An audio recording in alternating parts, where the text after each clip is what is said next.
About a month ago, I took an Uber to Starbucks to wait for my now ex-boyfriend because he couldn't pick me up at home for other reasons. Anyways, so I'm in Starbucks, sitting at a table, waiting for my drink. I have a strong resting bitch face, especially when I'm in public alone. I'm only 5 feet tall and 100 pounds, so I'm tiny. I try to keep it as strong as possible to keep creeps away. Unfortunately, on this day, it didn't work. My now ex-boyfriend was at MEPS for the Navy, so I was having our friend pick me up. I'm sitting there waiting, and this creepy guy comes up out of nowhere and introduces himself. I immediately tensed up as he sat down across the table from me. He tells me he didn't want to be weird because he kept looking at me, so he decided to talk to me and said I seemed cool. He proceeds to ask if I'm in school because I had a backpack on. I tell him no.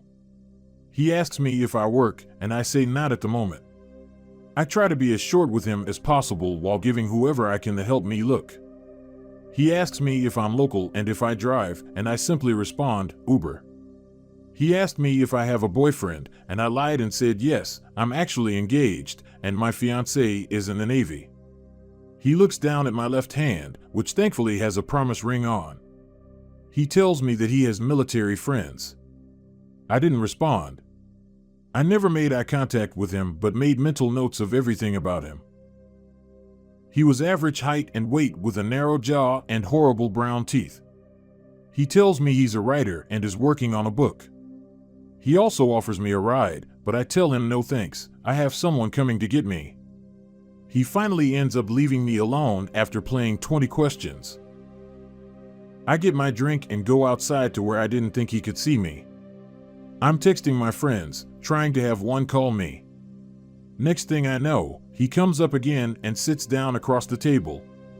He offers me a job typing for him, and he'd pay me $20 an hour cash. I decline, and he keeps going on about how we can meet up so he can pay me and give me rides whenever I need. He also tells me how he's a photographer and web designer.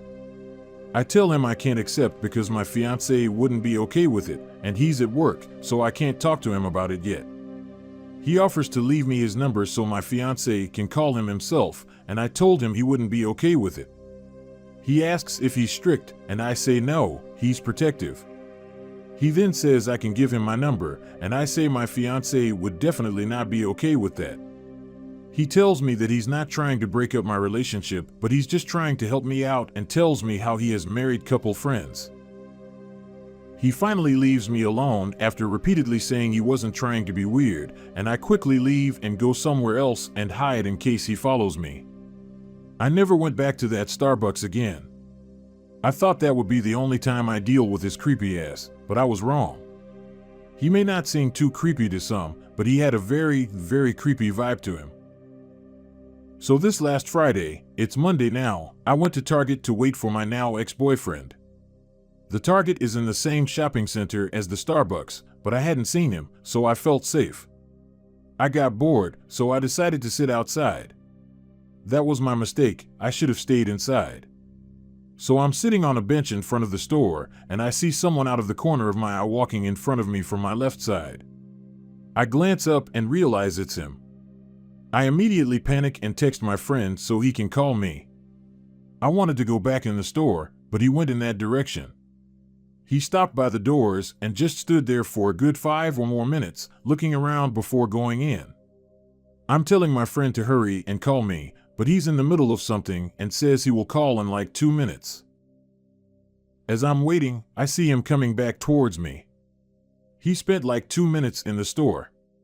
He walks past me and then comes back and comes up to me, and I get very nervous and scared. He makes up some excuse to talk to me. He says hello, and I say hi with as much attitude as I can and without looking up from my phone. He asks if he can ask me something, so again with attitude, I say, what? He quickly responds with, I'm new here, and I'm looking for, never mind sorry, and walks away. Thankfully, at that point, my friend calls, and we were on the phone for a good 45 minutes to an hour, and the dude disappeared completely. I mentioned to my friend that if he's around when my now ex-boyfriend gets to me, he would handle it. My now ex-boyfriend just got into the Navy, so he wouldn't put hands on the creep, but he's taller and sort of muscular, so he'd scare the shit out of him. My friend ends up having to go, and as soon as we hang up, literally in the same second, the creep walks by again. He was waiting out of sight where he could hear me. It was 3:26 p.m., and my now ex-boyfriend got off work at 3:30, so I texted him and told him the creep was around me and told him I was going to call at 3:30 and to please answer. He hadn't seen my messages, but he answered, so I told him what happened and had him stay on the phone with me until he got to me because I was really scared. Creepy guy walks back out of the store again after only 2 minutes inside. He goes and stands out of sight again. I loudly say, "Babe," multiple times, knowing he's listening.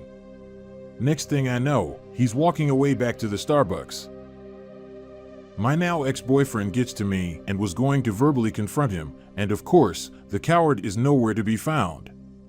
Needless to say, I'm never going to that area alone ever again.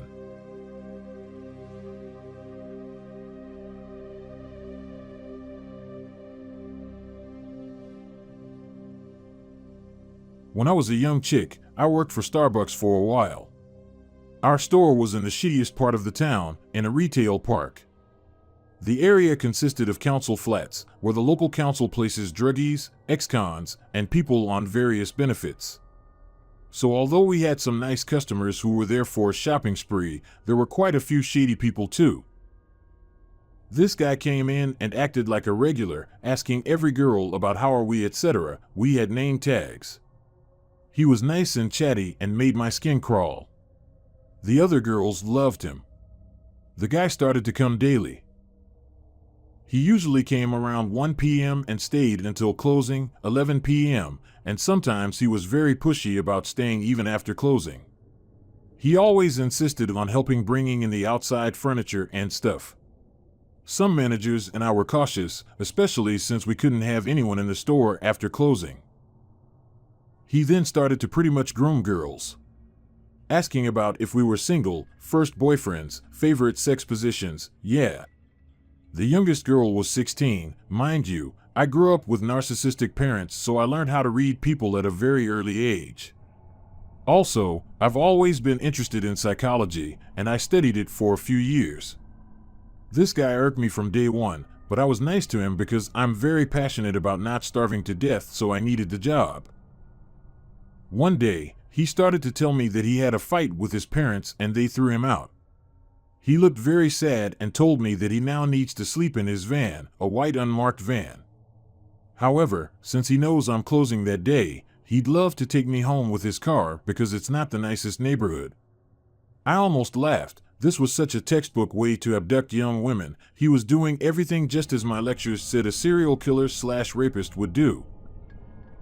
Sadly, for him, I am not a normal girl. Thanks to my rather cruel upbringing, I scored extremely high on the psychopathy test. Almost psycho by nurture, as I was informed. I just had to tell him no once without my fake smile for him to notice that I'm not a prey. He moved on to other girls, and I notified the manager about his creepy behavior in order to protect our young girlies. One of them was a sweet, innocent, and a bit naive girl. The creepy guy targeted her next after my shift leader also laughed in his face. He told this young girl his sob story and expected empathy, which he got. She agreed to be taken home by him and she even offered him a couch to sleep on. Luckily, my manager was a mama hen type of a woman and she firmly told our young barista to be more careful around strangers and that she will be going home with her. Also, creepy guy was banned from the store. The manager notified the security around the park. I'm afraid I don't have a happy ending to this story. All I know that the police was later involved somehow and he disappeared from the area.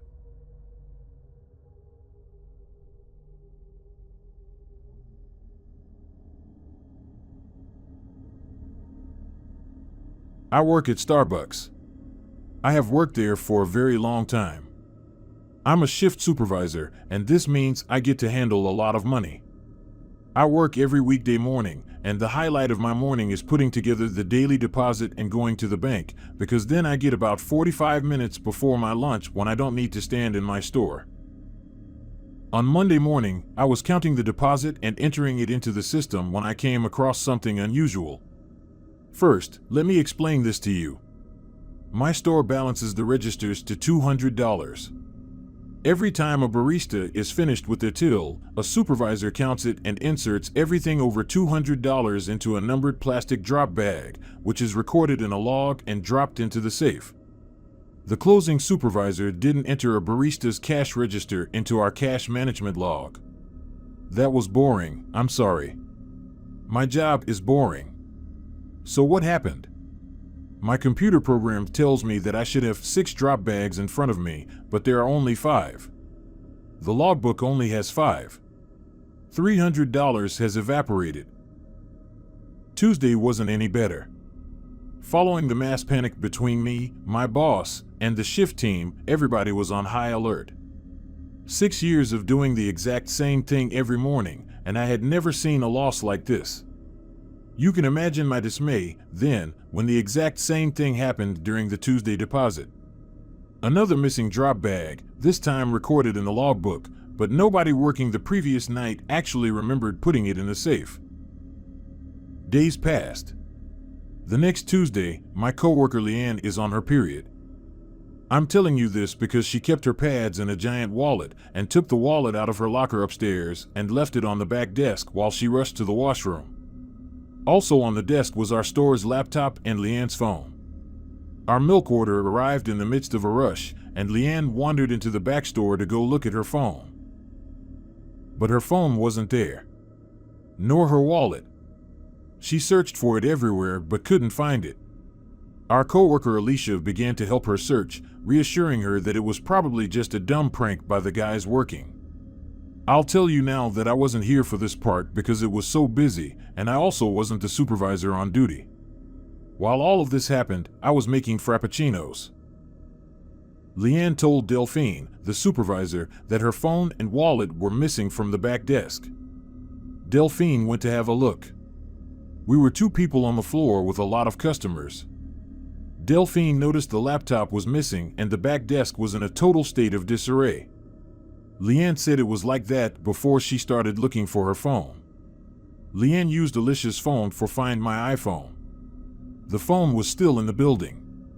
Leanne, Alicia, and Delphine came out and quietly told us they think somebody jacked their stuff from the back room, but because the door is literally on the floor, how could anybody have come in without being seen? I'll tell you. Through the garbage room. In the back room, there is a door that leads to the service hallway connecting my store to the other stores. At the end of the hall is a garbage room, and we leave the garage door open because it smells like shit. So, Delphine, Alicia, and Leanne went into the hall to see that our back door was not locked. They also saw that the stairway down to the basement was unlocked. Alicia opened the door and saw that the lights in the basement were on. They heard a noise. Footsteps.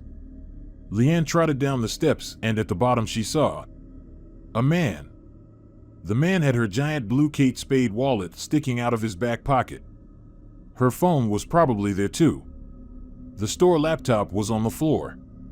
Leanne said she began to panic and asked him not to move and who he was. He said to her, "The girl in the green apron, I work at Starbucks." "Okay, sir, same." He started walking towards her. She told him not to move and started to cry.